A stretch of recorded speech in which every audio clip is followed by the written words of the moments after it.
I think the bill is broadly welcome, but I suppose from our point of view it's more notable in terms of what it doesn't do rather than what it does, and in concentrating my points on the bits that are not in it, it's no reflection of the bits I favour that are in it. And I would, I suppose, begin by echoing the points made by some of the other deputies earlier in relation to the concerns that have been highlighted to us today and yesterday by the Irish Society of Chartered Physiotherapists, who, as other deputies have said, have raised a number of concerns and are suggesting the putting forward of minor amendments to protect the, I suppose, their professional title. And I think from the bits I've read on it, it would appear to me to be eminently reasonable that we would accede to those amendments, but no doubt they'll be dealt with at a later stage.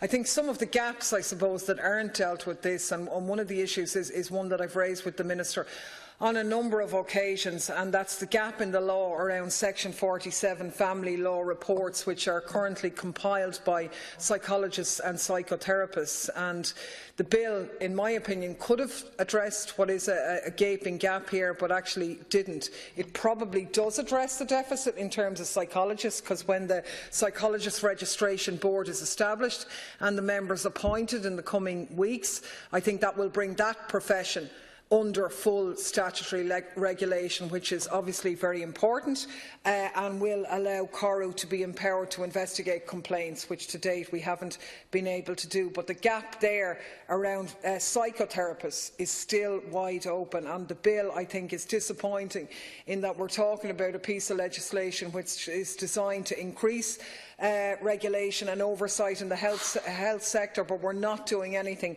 about it in relation to psychotherapists. Now, Section 47 reports are an incredibly important element of family law and custody cases. The reports are carried out by either a psychologist, a psychiatrist or a psychotherapist with a view to determining the best interests of the child in separation or custody proceedings. So obviously it's incredibly delicate, it's an incredibly stressful situation for all involved, and obviously the outcome can be decisive in terms of a child's life, in terms of whether it's joint custody, sole custody, visitation rights and so on. The potential for upset is vast, obviously, like everything in family law, and I think everything has to be transparent, but the problem is that it isn't. And I've had a huge number of complaints from parents with regard to the lack of professional behaviour by people who are supposed to be professional in dealing with these Section 47 reports. Now, I won't go on about it too much, but one parent wrote to me about how when she started the process she was relieved and she thought, well, at last someone's going to listen to my children. But then she says, my first meeting took place in December. I felt from the beginning that the therapist had taken an instant dislike to me, and she made no secret of it. Went on to Christmas, the difficulties that were experienced. By the end of the assessment, I felt extremely vulnerable. I was walking on eggshells, afraid to speak, afraid to say something that would annoy her. My devastation was set to continue as the report issued. The report was unbalanced, biased, completely inaccurate and highly critical of me as a mother. The trauma and manner in which this report was conducted will remain with me for a very long time. I'm beyond words to describe how I feel. This psychotherapist has failed me and my children. Now, obviously none of us were there, so we don't know what went on or can't comment on the details of that case.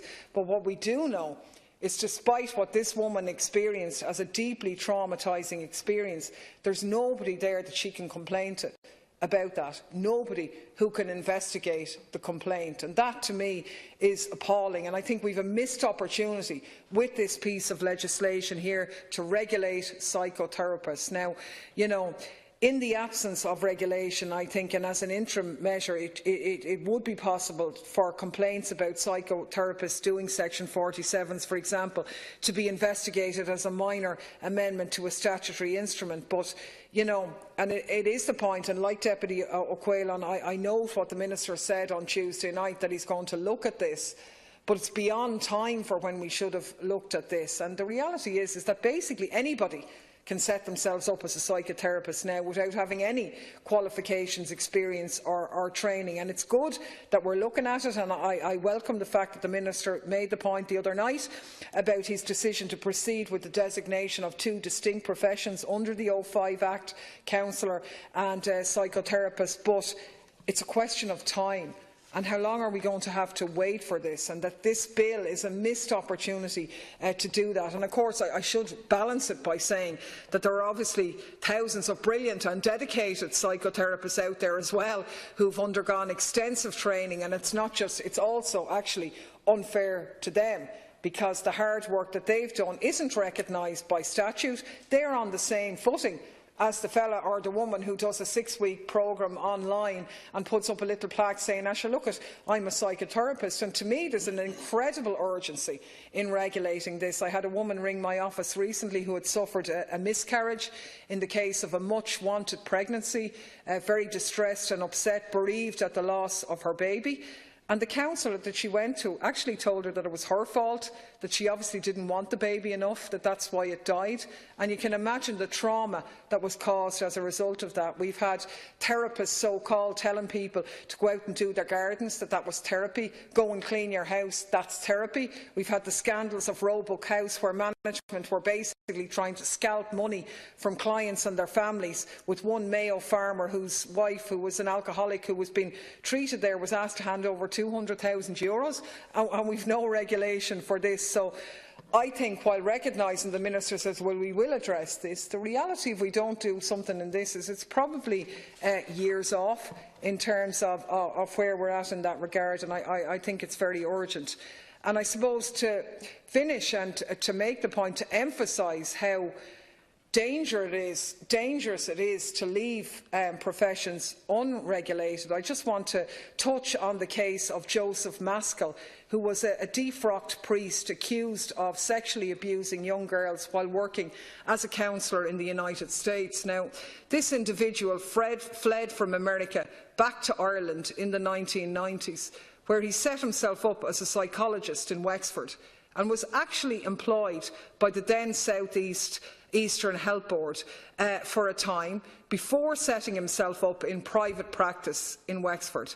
Now, as well as being an alleged serial child abuser, Maskell was also, it's alleged, involved in the murder of a nun who had exposed some of his activity in America. And the interesting thing about the Maskell case is that it was actually the Diocese of Ferns, rather than the Health Board, that first rang the alarm bells after Maskell had stood up and said Mass in Coraclow one day. And it was the Ferns Diocese that had been alerted by the Diocese in America about this individual.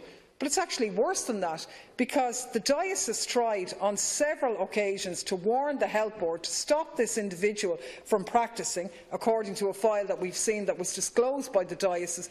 Despite this, it took 2 years before the Health Board got an undertaking from Maskell that he wouldn't work with under-18s in his practice. And it's absolutely incredible to note that the Health Board didn't make him stop practising, that they just accepted an undertaking.